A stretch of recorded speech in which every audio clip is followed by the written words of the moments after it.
Hey, hello and welcome SAP BTP knowledge sharing session. So today's our topic is content modifier. So this content modifier is very much important in your CPI journey, and you have to deal with this content modifier everywhere. So first we need to know what is content modifier. So this name depicts content modifier is like that. Through this content modifier palette, you can modify your message, right? And not only message, you can just hold some data at runtime from your XPath expression, or you can just create some data like you can store like a variable in runtime. So I'll be just today showing one small demonstration how to use content modifier. And in this content modifier, there are few components. So those are called message header, message exchange property, and message body. So I'll be just demonstrate you one by one. So let's come to the CPI flow. So this is one basic flow just I have created. So first I need to just create the connection, and your connection will be your HTTPS. Here this is your sender adapter. So I can put the address CPI content modifier, then save, and then I'm just adding the palette content modifier. This comes under transformation palette. So if you see what I told, there are those components are there: message header, message property, and message body. So I'll be explaining one by one. So first I need to deal with message property. So for that I need to add one exchange property. So like exchange property, I can write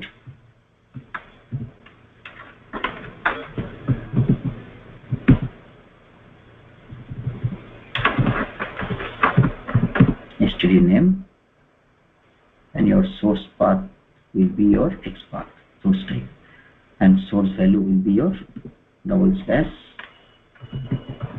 /name, and data type will be java dot lang dot string. So what is why I am using double slash and why not using the single slash? I will be just explaining you. Whenever I will just go to the message body or message header, then I will be just provide you the differentiation. So let me save that. So then I need to go to message body, and I need to add dollar. So this is called expression property dot. So what is my property? That is my property. You can copy that. Okay. Then save and deploy. Okay.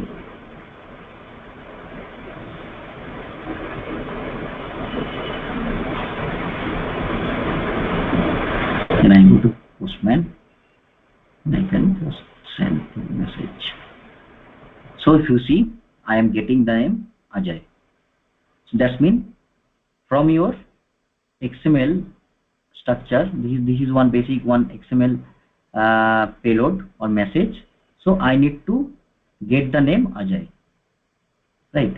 So what I did, if I already I just active the trace, and if I go to the message, then I can just show you. So this is your incoming message, and in your content modifier, if I go to my body, so this is my body, right? So this is my full body, but in the properties, if you can go,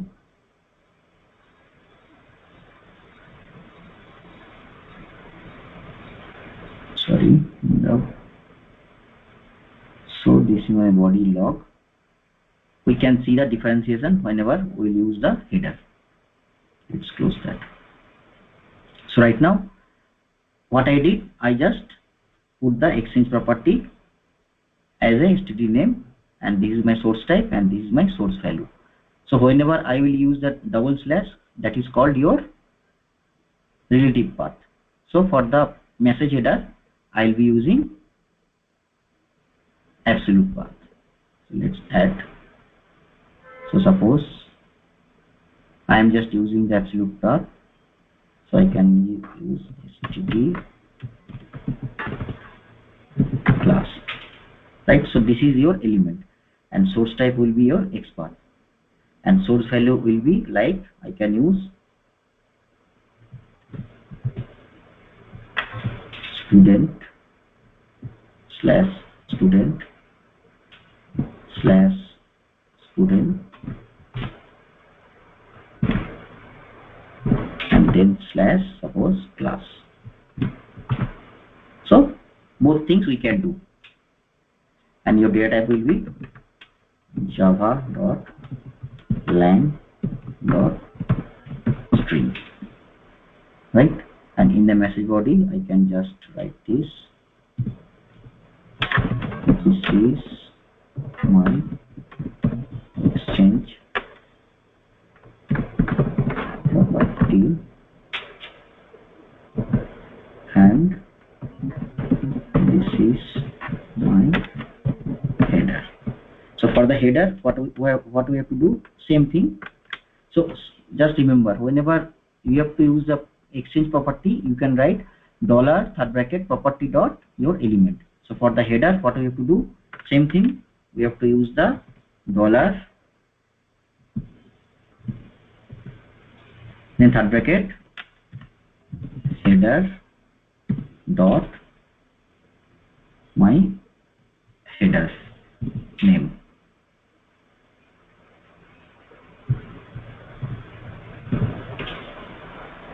So this is called camel simple expression, right? So there is a library. So I'll be just sharing this camel simple expression language, all the maximum whatever the expression we're using in the CPI. So I'll be sharing that. This is very much easy. So I can deploy.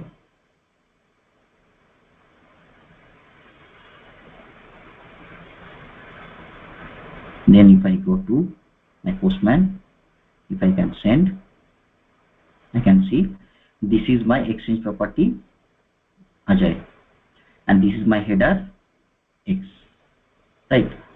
So now the question arises, means in which scenario we have to use the header and in which scenario we have to use the exchange property.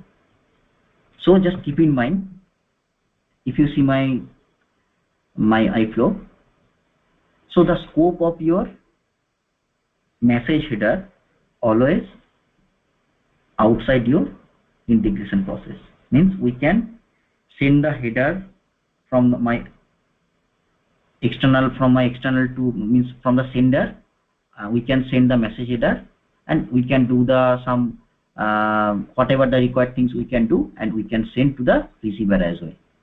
So I am just showing that what is the basically difference, right? So right now if you see in the message body, in the integration process, I am just using the exchange property and message header within my integration process. But in this scenario, you cannot differentiate, because whatever the message header we are using, those I am declaring in my integration process. So in which scenario we have to use the maximum cases, we have to use the header. Suppose assume that from the sender system, right? So right now Postman is my sender system. So let me just rename this sender system my Postman, right? Suppose my sender system is sending some header information. So this is called your body, right? So when basically we mean sender system send the messages to through header, whenever sender system will send some sensitive data, right? Like the token or any sensitive data, because those message body is coming from your sender system. But if the sender system will send the header, then it will be like a hide, means. So I will show that. So if you see, suppose this is my I'm sending this system Postman, right? So I can also catch this header from my sender system. So if I go to content modifier, and if I go to my body, and if I write, this is my header from postman, and if I write dollar third bracket, again header dot, so what is my header? Suppose header my system.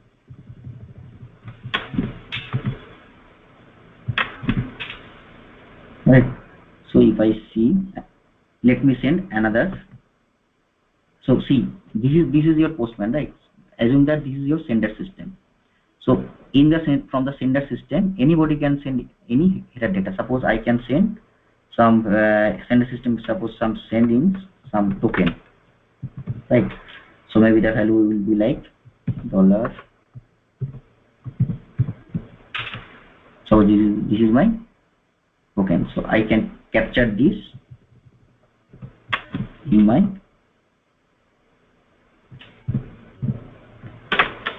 suppose same thing, dollar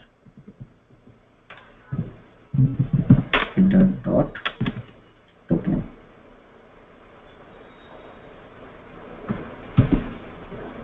So I can write, this is my token from postman. Save and deploy.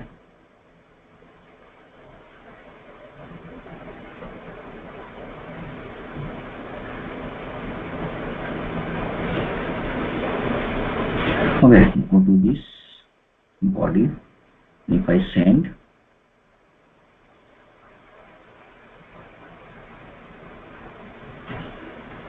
sorry, 1 minute. Sorry. See, one thing we have to do, I just mentioning you. So whenever, if you click here, this blank space, right? So in your runtime configuration, you have to allow your headers, because these headers are coming from your sender system. So what is my header? So if you just put your cursor here, you can see we can allow multiple headers, right? So in this scenario, what is my header? So in the postman system,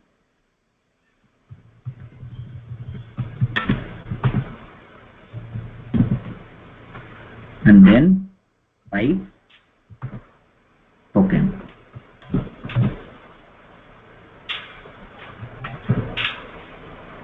Save and deploy.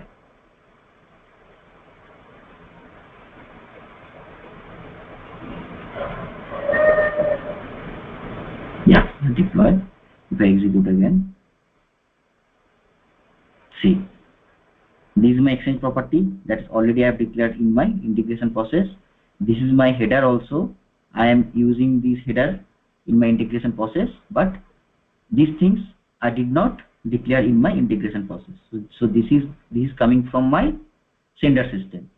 So what is my sender system? Currently my sender system is postman, and this is my token from postman. So assume that whenever any sender system will send any sensitive data, so at the time we have to use the header. That is the basic scenario. So if I go to the trace, and if I click here, and if I go to the message, see, you can see this is my header. So std class already I have declared in my integration process. So this is X, and this is coming from my sender system. This is also coming from my sender system. So this header property we can use outside my integration process. Like if you the data need to be sent in the receiver. So practical scenario we have to send the data in receiver, but for the basic understanding, I am not using any receiver. So if you see also this postman also, so if I go to change the body to header, you can see. So See, this is my left side is my sender system and right side is my receiver. Assume that that is my response, right? Save response. So if you see, I am sending the system postman. I can see the system, right? I am sending this token. I can see the token, and this is so those two are I am sending from sender system, and this is available in my response as well. That means we can reuse this response outside my integration process. So that is the basic difference between your exchange property and message header. Okay, and if you see there is another property that is body. Right. So let me just check that. See, so what I told, the basic purpose of the content modifier is to modify your message. So if you see, I am sending the message. This is my incoming message, right? So whenever I am using the content modifier, this content modifier just modify message. So anything we can do. Suppose this is your incoming message. If I write here dollar bracket in dot body. So if I see save, so in dot body means this is your incoming message, right? So if I deploy that, let's see what is happening. So if I go to postman, see, along with this incoming message, so this is my incoming message. So along with this incoming message, I'm just modifying the content. So this is a basic example today I am showing. So there are many scenario like the business scenario. So it will be covered in your next session. Okay, thank you.